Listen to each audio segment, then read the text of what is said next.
What's going on, everybody? I'm Evan Parker. Matt Spasta. I'm over at Mantle.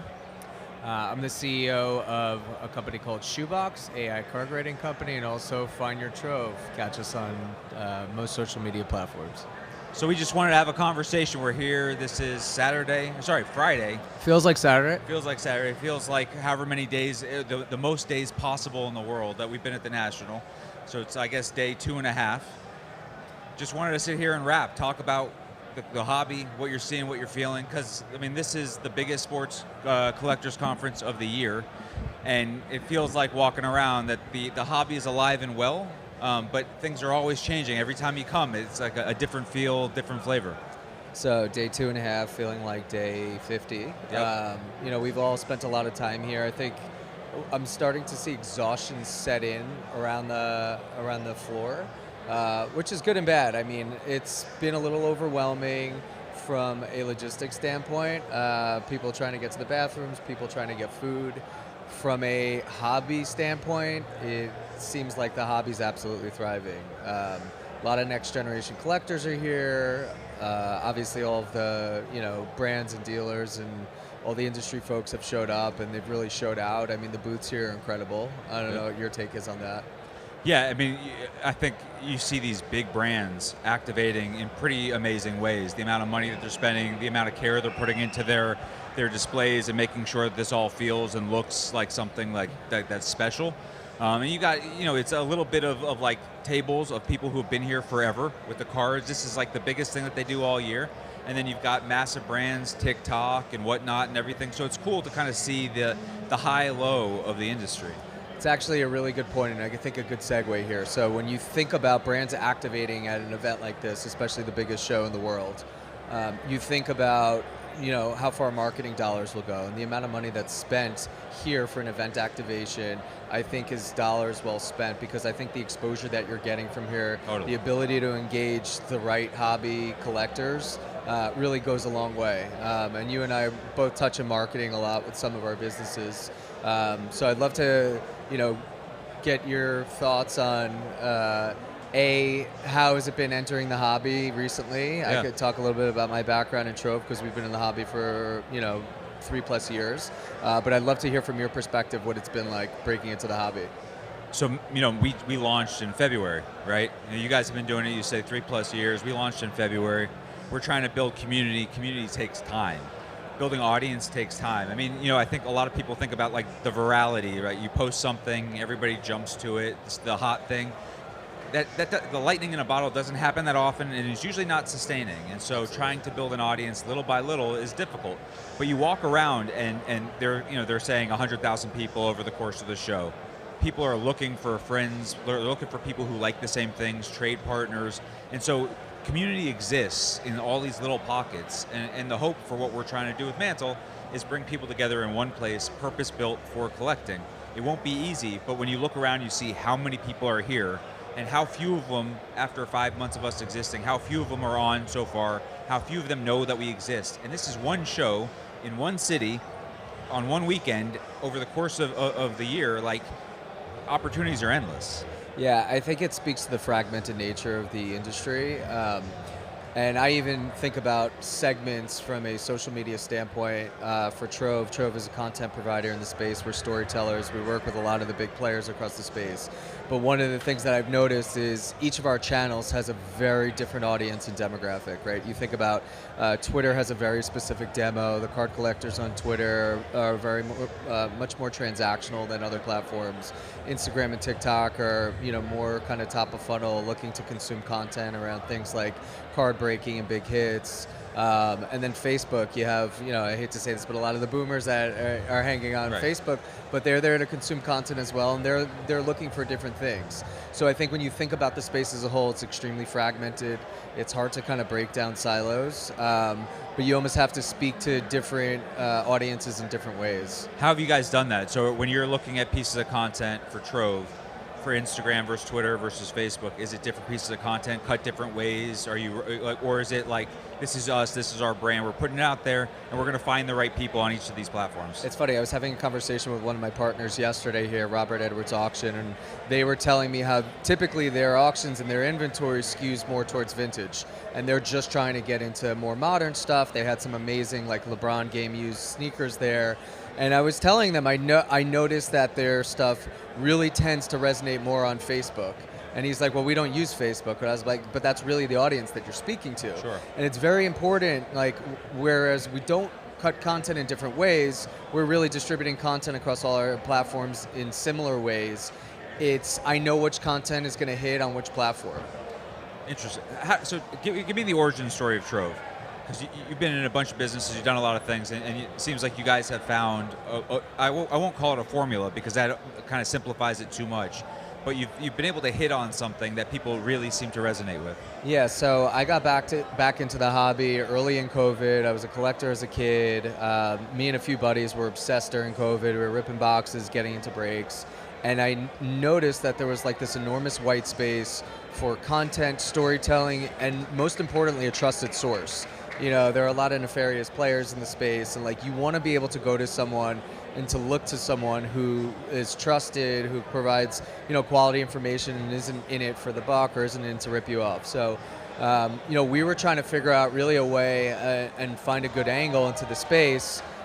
Pretty serendipitously, this young kid who's in college at Seton Hall, he was a sophomore, he sent out this newsletter that I was like, I guess I was subscribed to. He reached out to me, he said, hey, would you pay $20 a month for this? I said, why don't you give me a call and let's talk through it. So he called me and I was like, just like boiler room, I was like, hey kid, give me your best pitch. Why should I, you know, pay $20 a month? And he gave me his pitch and I was like, dude, you're pretty smart. He's like, well, thank you. He's like, I'm obsessed with the hobby, this, that. I said, you want to create a content business? He's like, sure. So we brought Frank in. Frank is a well-known face in the hobby. When he comes to these shows, everyone recognizes him. But really, the way we were able to establish ourselves was by becoming that trusted source, by being there consistently day after day. We have a newsletter that goes out 7 days a week. We're putting out content almost every single day. And we're friendly too. We're in DMs talking to people. People are asking for advice and stuff. So we've really built it from the ground up.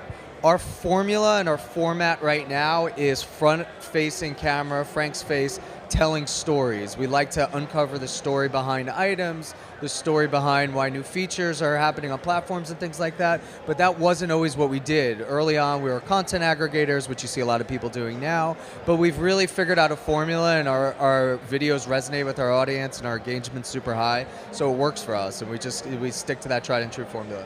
Since you started, I'm curious, how many different like formats have you tried? How long does something last before it's like, all right, people are shifting what they're interested in, the algorithm's shifting, now it's time for us to adjust? Yeah, we tested the original formulas probably for about a year, and Frank in front of the camera has been there for probably about 2 years. And it's been extremely consistent for 2 years. Frank actually went off and outside of Trove started his own personal handle, which covers generic sports stories. That's Frank Aurelia, and that account has amassed 200,000 followers in a matter of 16 months. So it's been amazing. I think he's becoming really a well-known source. He had a video just yesterday about surfing being part of the Olympics that did 4+ million views. I mean, it's insane. Crazy. Like, people love sports and they love stories, and he is an expert at uncovering just some hidden gem stories that you wouldn't know about. You know, when you walk around a show like the National, it's interesting to see how many people have a camera out. This is not a knock on anybody, but you got 100,000 people here, and it feels like 40,000 of them are content creators. Somehow Frank has been able to find stories that nobody else is talking about, find formats that work that nobody else is really trying, or they haven't tried till they see that maybe it works for Frank. How have you guys been able to make sure that everything that you're doing gets above the noise, so Frank's not just another guy with a camera? It's consistency. It's just literally showing up every single day and creating consistent content that hits. It's important that it hits, so you got to uncover really good stories, stuff that no one else is talking about. Like, a lot of the stuff that content creators are putting out is the same tired stories that we've seen over and over. Like, people come to us and be like, hey, did you see that big news just broke? It's like, no, we don't do breaking news, right? We're not on Twitter, right? I mean, we have a small Twitter presence, but like, we're not breaking news. We're uncovering the best stories in the hobby and the best stories in sports, and that's what we do. We show up day after day. I love it. But then you've got Shoebox, which is a very different business. Why don't you explain what you guys are working on? Because, I mean, this is like brand new. Nobody knows about it. You like the app is like still like coming out of its shell. Yeah, so Shoebox is really, I think, fulfilling a need that exists in the hobby that people have been trying to crack. They haven't figured it out, but it's automating the process of grading from your home. So Shoebox is creating an AI grading technology that allows people to take pictures from their home and automate the process of grading or pre-grading, either before sending in it for grading, or if they want to just use it for guidance purposes, if they want to use it for transactional purposes. But this is a nut that we've been trying to crack for almost 3 years now, and we're like on the precipice of it. We're like a month away from having our prototype in market, and the technology is really good. I feel really good about it. We have some of the best computer vision engineers in the world, and we've created this monster, and I know it's fulfilling a need in a lot of different ways. Trust and transparency and integrity for marketplaces, guidance for those who are uneducated, and it's really giving, I think, collectors, the lower to middle market, price range of cards, who people aren't sending to the grading companies, the opportunity to really get a grading assessment on their cards, whether they want to send their cards in or they just want to know what the quality of the cards is that they have. So is the idea that somebody is like, all right, I just pulled a Wemby. I want to go get it graded. I'm gonna send all this stuff in through Shoebox. I'm gonna see it. All right, it looks like it's about an 8. Now I can make a decision if I'm gonna send it into PSA, or would they put it up on eBay and say Shoebox graded this as an 8, so that's kind of where it is. Like, what's the average use case do you expect? Yeah, it's funny. I think it really comes down to the different cohorts, right? You have your transactional collector who are typically speculative, who are ripping wax, getting cards, flipping them, moving quickly, buying more wax, buying more breaks. So that this tool for that collector is going to be a really valuable tool because they want instant responses, they want instant feedback, and they want to make an informed decision prior to doing something. There are the other folks who maybe don't trust the grading services, maybe don't have the money to send them out. This is a really low cost, cost-effective way to get a grading assessment prior to either sending them in or prior to transacting the card. If we establish the credibility that we think we are, people will be able to use the Shoebox grade in our digital slab to ultimately inform transactions and dictate the quality of the transactions. From I don't want to get too technical in it, but when I think about every photo I've ever taken of a card, they all come out looking mediocre at best. So I'm sure that the process of trying to create a technology solution that can take a card with imperfect lighting, that might not be perfectly spaced or shot or whatever, and find imperfections on it, when you think about all the different variations of cards and refractors and embellishing, all the things that a card can come with, it's not as simple as just saying, are the corners sharp?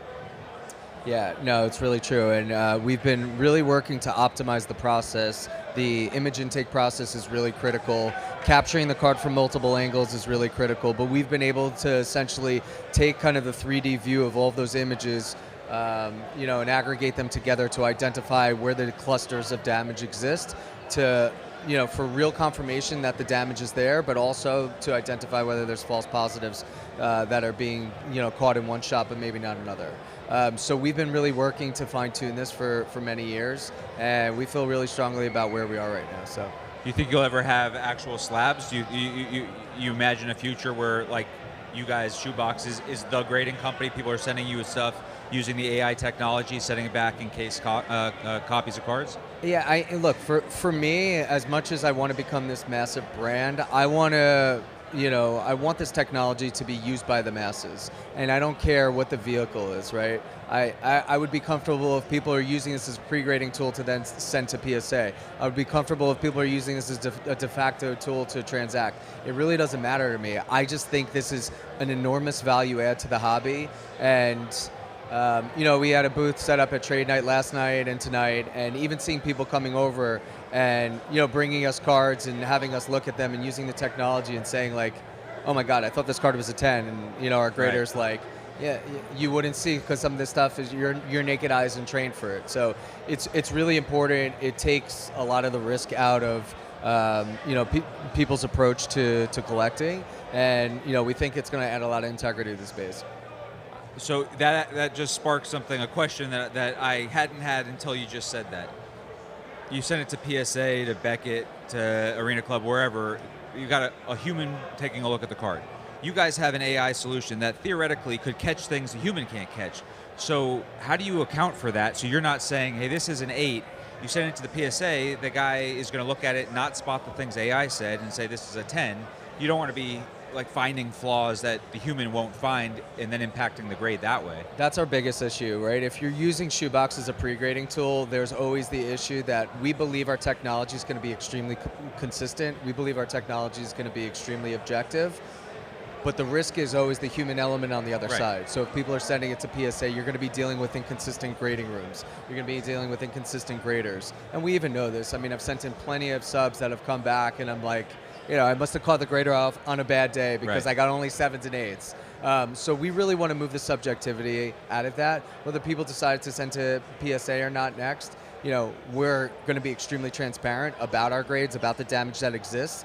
If PSA has their own influence as to why, they grade something an 8 or a 9 when it should have been a 10, that's on them.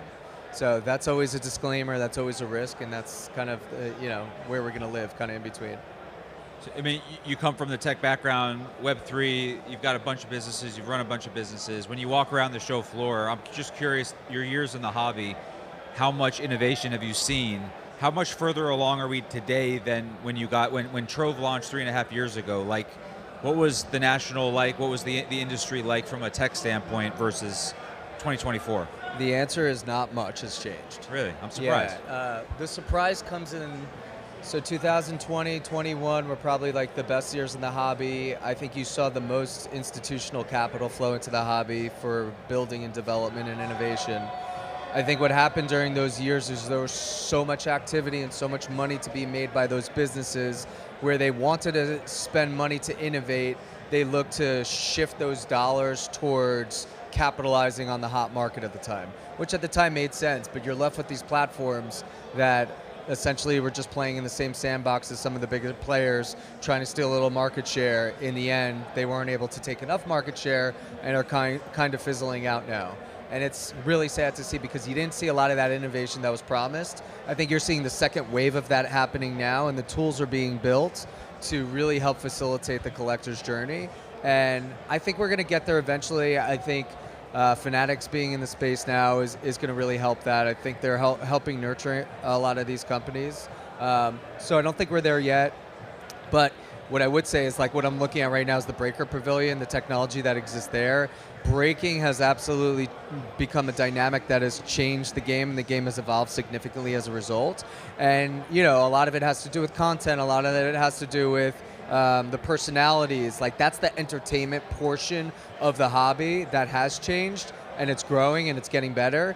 Whether it's good or bad for the hobby, it's a TBD because it's a negative EV game when you're breaking, but it's also a good gateway drug into the hobby. Right.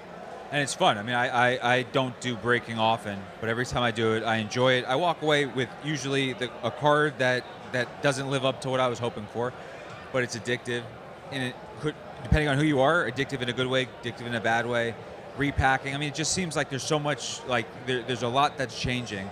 But when you walk around this floor, one of the things that I'm always taken by, especially at the National, you've got 80-year-olds and 8-year-olds, and they like the exact same stuff, right? Like, you can't name many hobbies where it spans generations to that degree, where everybody, the player on the card might be different, right? Somebody might be like out there picking pre-war stuff and somebody's looking at ultra modern, but the essence of this thing is kind of the same. And I feel like that's what makes this really special. And there's people who are speculators, people who are flippers, people who are breakers, people who are repackers, people who just collect because they love it, and everything in between.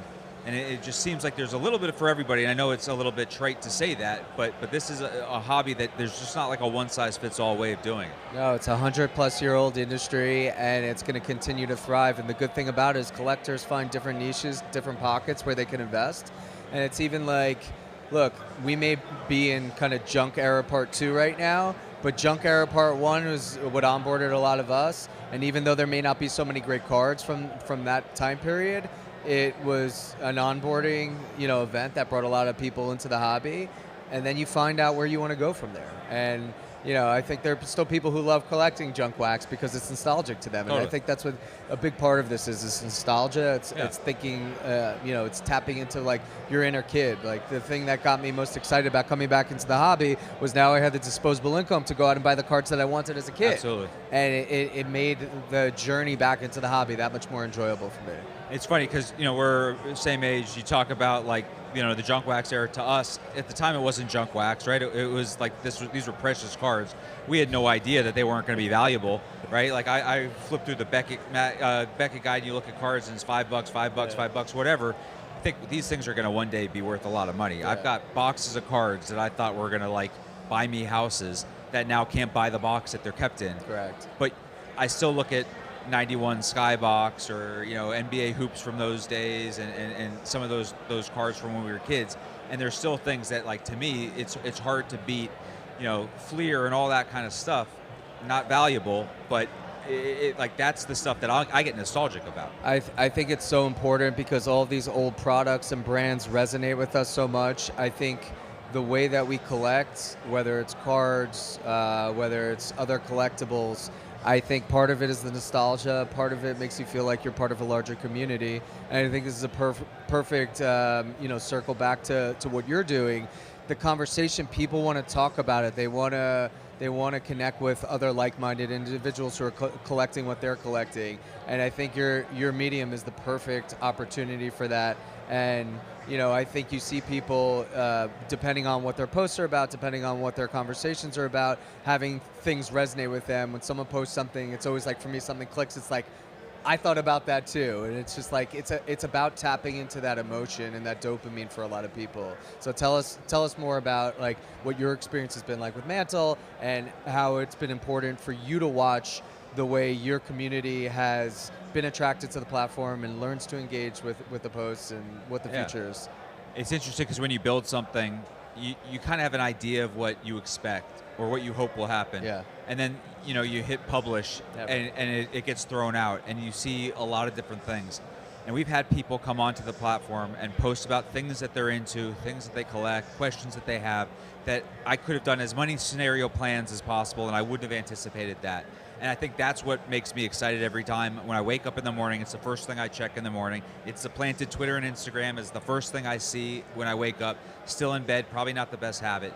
But when I wake up, I see something, and every day it's like, what am I going to see? And it's oftentimes something I could not have expected, but makes me so happy that there's somebody out there who thinks that way, who loves that thing, that has that question. And we're trying to build something that is positive, that is informational, that's educational, that's entertaining, but that just brings people together based on these things that we all love. And I think at the end of I say it all the time, like these things are not intrinsically valuable. We decide what's valuable as a community and by for ourselves. There are things you probably like and collect that aren't valuable to me, and vice versa. And I see people all like yesterday I met somebody who collects used wrappers from baseball card packs, and we're not talking about like 52 tops, slab. We're talking about I was ripping 24 chrome yesterday, and he said, if you're not going to keep your wrapper, can I have your wrapper? I collect them. It's not something I ever expected to see. No. It's not something I totally understand. Sure.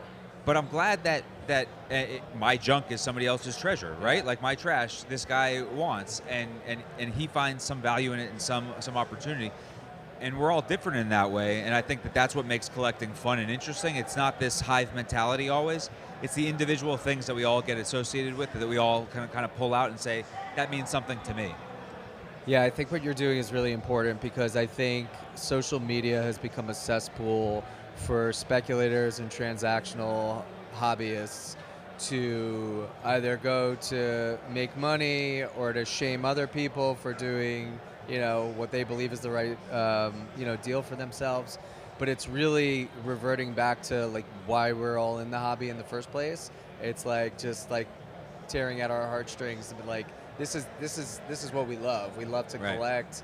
We all have the things on our wall or the things in our room that make us like really excited. Yep. And to be able to talk about it and to be able to share it with like-minded individuals is like something important that we all need to get back to, because I think we get too caught up in our day-to-day that we forget about the things that just like make us happy. Totally. And you walk around the floor here, and I see so many things that I've never seen before or never collected. I was telling you yesterday, Buster Scher, who's on the team and runs social for us, he found a stock certificate from IBM from back in the day. It gives it to me. Like, that's not something that before this whole venture started, before Mantle began, that I even considered somebody would collect. And there's somebody on our platform that posts often about the stock certificates that he collects. Like, that to me, okay, like that's a whole world I didn't know was out there, and it's fascinating, right? And I just think we're trying to build something. It's not just cards, it's not just sports memorabilia. It's about the collector. You don't have to be hardcore into it. You don't have to live and breathe it, but you have to love these things and want to talk to other people and learn from other people about the things that get them going. It's the best. And look, even for me, I get to share with my kids. I have 2 girls, so they're not as into cards, but I'm getting them into cards, and they're enjoying it, and they understand why I like to collect certain things. They always ask me, like, Daddy, why do you have cards piled up all around your room? It's like, why do you have comic books here? Why do you have these pictures here? Like, they don't understand it because, they're not at a point right now where they're going to realize, like, some IPs that they've become really comfortable with and familiar with as kids are going to become something that they're later collecting. Right. Whether it's the cartoons, or for us, it's like the figurines we used to collect. And anytime I see one of those old figurines, like a G.I. Joe or something, it just becomes such a nostalgic thing to me. Absolutely. So nostalgia is really important as part of the hobby. I think everyone knows that. But again, reverting back to Mantle, I think Mantle just brings that home for a lot of us. We're trying. I mean, our hope is as we walk around the show floor, we could talk to as many people as possible, tell them what we're doing, tell them to give us a try, to come on, log on, see you guys are posting content. We're trying to build something that is going to be, if we can do it correctly, if we can make this thing work, it can be really transformational for the hobby in a really good way. And I've been really, really lucky to get to meet guys like you, people who are doing interesting things, but also want to see the hobby grow and want to see people succeed and are down to help. Every time I call you, hey, here's some advice, here's an introduction, here's something I'm thinking about or seeing or whatever. And I think that the more people who just have that same ethos, like, let's get in this together and make something that's a lot bigger. It doesn't necessarily have to be as insular and as kind of, just do what we've always been doing. Like, this thing can continue to grow if we nurture it. Yeah, it needs to, and I appreciate that, and I appreciate your partnership around everything too. I think it's really important to be collaborative in the space. Like I said, I think there are too many bad players in the space and bad actors, so it's good that we stick together and we help bring quality and value to to the community in the way that we have been. So, love it. So you got a couple more days at the show. Anything you're looking for? Anything you're trying to buy, or you're trying to get out there and just spread the gospel of what you're doing with Trove and with Shoebox? Yeah, look, I'm trying to educate, I'm trying to inform, I'm trying to help people. Like, I've been fortunate enough to be successful in my career at this point. I just want to be able to help people out and bring good and smart technology to people that will make their lives easier, especially around the around the hobby. So, love it. How about yourself? Yeah, I think at this point we just want to talk to as many collectors as possible. We'll be at trade night, helping people out, helping connect different people using our platform, trying to onboard them. I want to walk around a little bit more. I bought 0 things, and I feel like I can't get back on an airplane with 0 things when I'm at the National. So I got to find some stuff. I don't know what it is. I got to be responsible, but I'm hoping that I can grab something before I leave. Yeah, I'm at a net negative right now because I sold something and I haven't picked up anything. So I agree with you there. Yeah. So we got to do something. All right, so if somebody wants to find Trove, somebody wants to find Shoebox, what are the details that they need to know? Yeah, I mean, you could start on Instagram. It's usually the best place to go. Trove is Find Your Trove on Instagram, and Shoebox is Go Shoebox on Instagram. You could get all the information and go from there. How about you? Love it. So it's On Mantle on everything, www.onmantle.com, On Mantle on Instagram, Twitter, Facebook, and all that. But Matt, love hanging out, love talking to you. I appreciate you coming on. Yeah, same to you. Always a pleasure. All right, brother. Thank you.